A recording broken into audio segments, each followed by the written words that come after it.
Bem-vindos à nossa conversa de hoje.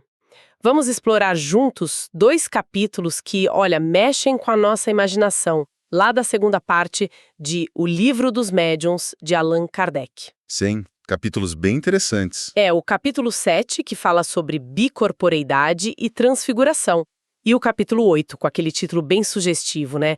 Laboratório do Mundo Invisível. Exato. E acho que vale a pena a gente lembrar rapidinho o contexto, né? Kardec publicou o Livro dos Médiuns logo depois de O Livro dos Espíritos.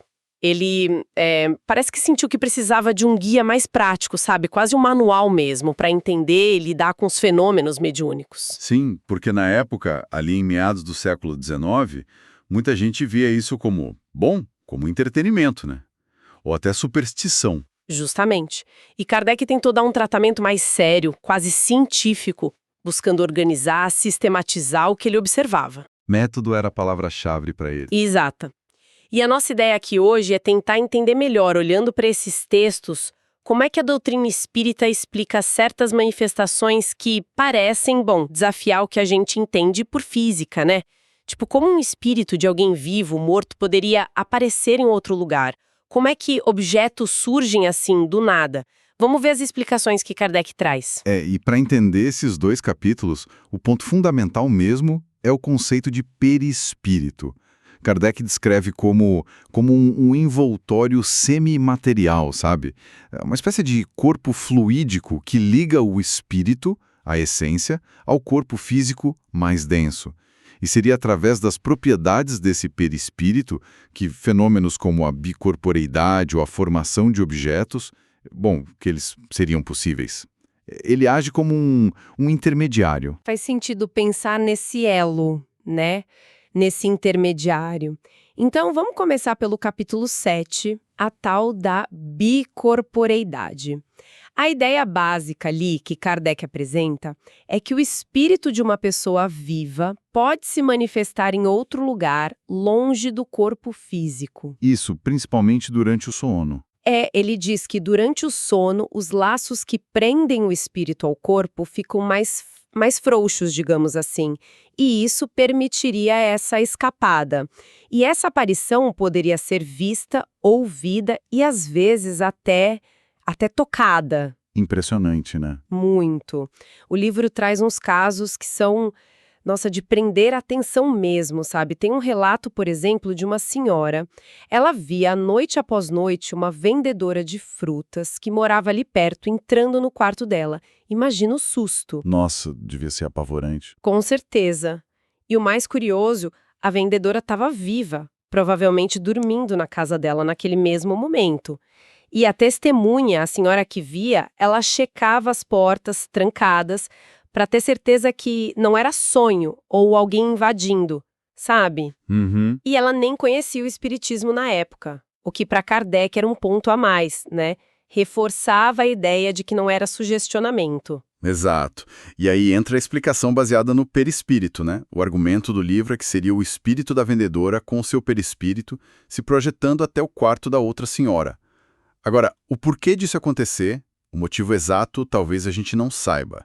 Podia ser uma afinidade, uma preocupação, ou até algo mais casual. Mas o fenômeno em si, essa capacidade de desprendimento e manifestação à distância do espírito de alguém vivo, é apresentado como algo natural dentro dessa visão de mundo.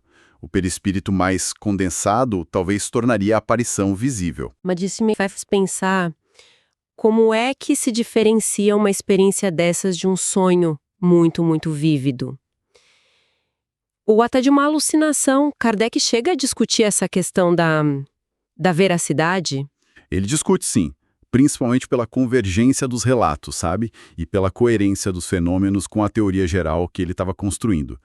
No caso que você citou, a senhora estava acordada, lúcida, verificava as condições físicas, tipo as portas trancadas, Ah, sim. e o fenômeno se repetia.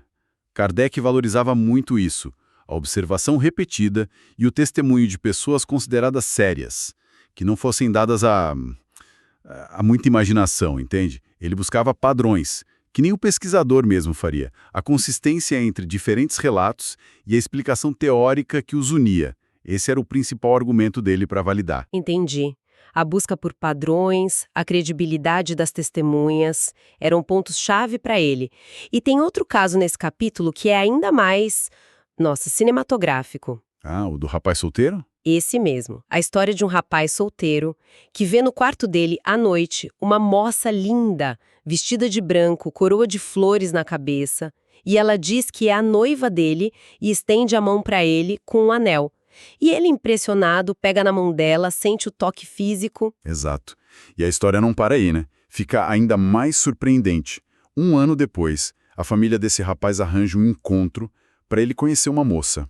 Ele vai até a casa dela e... Não acredito. Pois é, ele a encontra vestida exatamente como na aparição.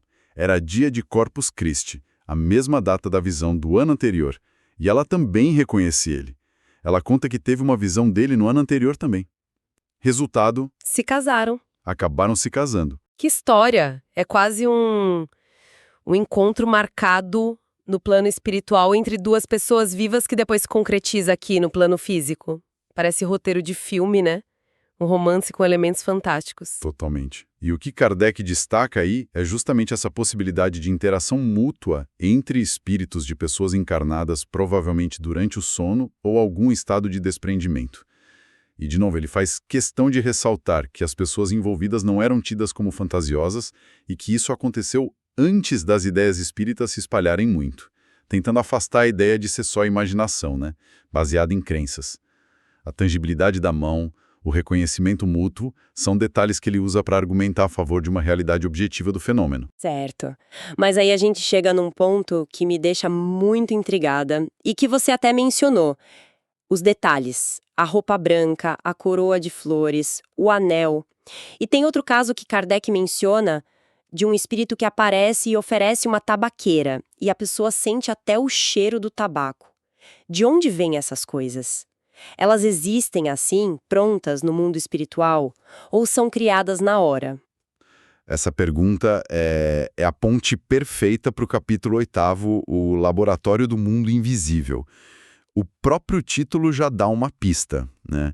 Sugere que o plano espiritual não é um vazio, mas um ambiente com seus próprios elementos, suas matérias-primas, e que os espíritos podem operar nesse ambiente quase como químicos num laboratório, para produzir certos efeitos aqui no nosso mundo. Um laboratório. Gosto dessa imagem. E como funcionaria esse laboratório? Qual seria a química, digamos assim, por trás da criação dessas roupas, do anel, da tabaqueira com cheiro e tudo? Olha, a explicação fundamental que o livro dá é que os espíritos manipulam o que Kardec chama de fluido cósmico universal. Pensa nisso como uma matéria elementar, muito, muito sutil, que preencheria todo o universo e da qual tudo mais viria. Seria a matéria-prima básica de tudo. E os espíritos, usando a vontade e o conhecimento deles, ou às vezes até instintivamente, conseguiriam aglutinar, modificar e dar forma a porções desse fluido. Ah, então a roupa da noiva não era uma roupa real no sentido que a gente pensa, de tecido e costura, mas uma forma criada a partir desse fluido universal, naquele momento. Exatamente. De acordo com a explicação de Kardec, que ele diz ter recebido dos espíritos, esses objetos não existem permanentemente lá no mundo espiritual. O espírito os forma no momento da aparição, por um ato de vontade. Ele molda o fluido cósmico, talvez combinando com fluidos do próprio perispírito ou do ambiente, para criar a aparência que ele quer, a roupa, o anel, a tabaqueira. E essa formação pode ser tão perfeita assim a ponto de parecer real, visível e até tangível, que nem no caso da mão da moça? Sim. O livro afirma que essa matéria fluídica, quando manipulada, pode adquirir temporariamente as propriedades da matéria que a gente conhece. Visibilidade, cor, solidez, tangibilidade. Podia até ter propriedades químicas específicas, como o cheiro do tabaco que faria alguém espirrar. Kardec explora isso em perguntas e respostas bem detalhadas nesse capítulo, sabe? Ele pergunta, por exemplo, se o espírito encontra esses objetos prontos. A resposta é não, ele os compõe. Pergunta se podem se tornar tangíveis. Resposta, sim. Se podem ter propriedades ativas, sim, como no caso do tabaco. Mas tem limites, né? Eu lembro de ter lido alguma coisa sobre venenos. Não era isso? Correto, bem lembrado. Tem uma passagem interessante onde se pergunta se um espírito poderia formar uma substância venenosa, e a resposta é que isso não seria permitido. O que sugere que existem leis ou limites, talvez éticos, talvez naturais mesmo, que regem essa manipulação dos fluidos, impedindo o uso para o mal direto dessa forma. É um ponto que mostra uma preocupação em não apresentar esses poderes como algo ilimitado ou arbitrário. Entendi. E essa criação, ela é permanente? A roupa, o anel, a tabaqueira, eles continuam existindo depois que a aparição some? Não, essa é outra característica importante. Geralmente, essas formações são temporárias. Elas existem enquanto a vontade do espírito as sustenta ou enquanto são necessárias para aquela manifestação específica. Depois, os fluidos se dispersam, voltam para o estado original, para a massa do fluido cósmico universal. É uma criação do momento, uma condensação passageira dessa matéria mais etérea. O livro até usa a analogia do vapor d'água, que se condensa em gotas e depois volta a ser vapor. Nossa, essa ideia de manipular uma matéria invisível para criar objetos temporários é algo bem diferente da nossa física comum. E Kardec liga isso a outros fenômenos também, né? Tipo a escrita direta. Sim, a pneumatografia. É aquela escrita que aparece direto no papel, sem que ninguém use lápis ou caneta visivelmente.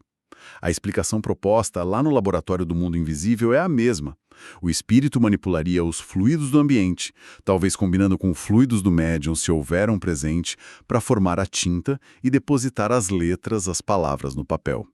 Seria uma aplicação mais delicada, talvez, dessa mesma capacidade de manipular a matéria elementar. Mas peraí, a escrita fica no papel, diferente da roupa que some. Como eles explicam essa diferença? A justificativa dada é a da utilidade, do propósito.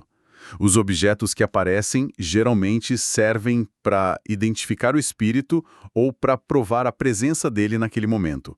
Cumpriu a função, desaparece. Já a escrita, o objetivo é deixar uma mensagem, um registro, né?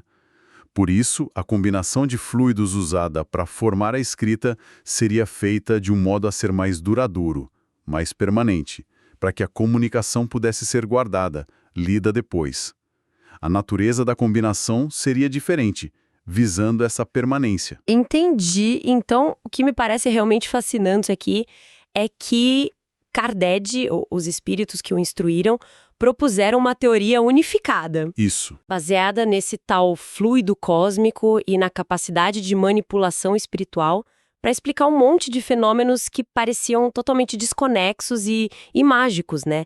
Aparições de vivos e mortos, materialização de objetos, escrita direta. É uma tentativa de achar uma lei natural por trás daquilo que parecia sobrenatural. Exatamente. Essa é a grande sacada conceitual desses capítulos. A ideia de uma matéria sutil, plástica, que pode ser moldada pela vontade e pelo pensamento, e que serviria de ponte entre o mundo espiritual e o mundo material. Isso não só explicaria os fenômenos que a gente falou, como a bicorporeidade e a transfiguração, que é a mudança na aparência de um espírito, mas também abriria portas para a gente repensar a própria natureza da matéria, da consciência e a interação entre elas. É uma visão de mundo bem mais dinâmica e interconectada do que o materialismo puro e simples. E é curioso também como o texto menciona que às vezes o próprio espírito que faz o fenômeno não entende direito como ele faz. É meio instintivo, que nem a gente respirar. Sim, essa é uma nuance importante. O livro sugere que essa manipulação dos fluidos pode ser um ato de vontade quase instintivo para o espírito, especialmente para os mais evoluídos ou com objetivos bem claros.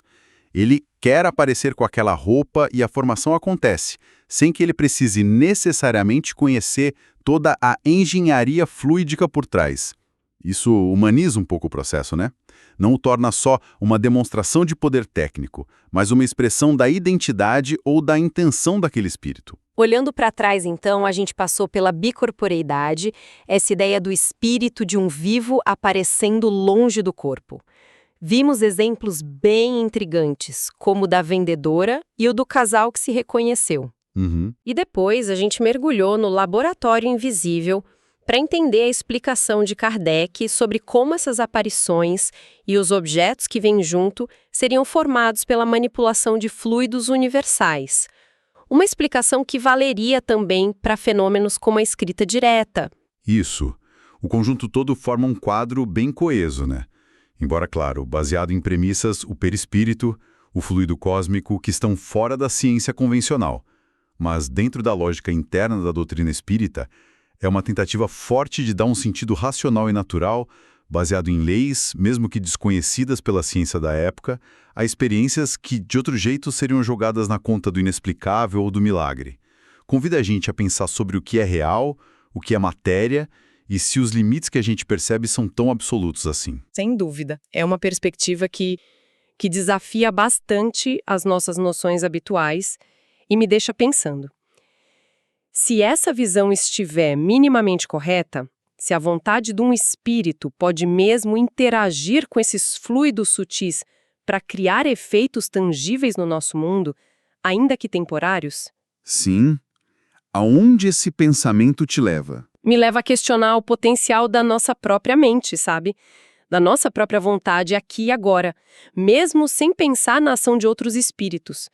Será que o nosso pensamento, a nossa intenção focada, não interage com a realidade de formas mais sutis do que a gente geralmente imagina?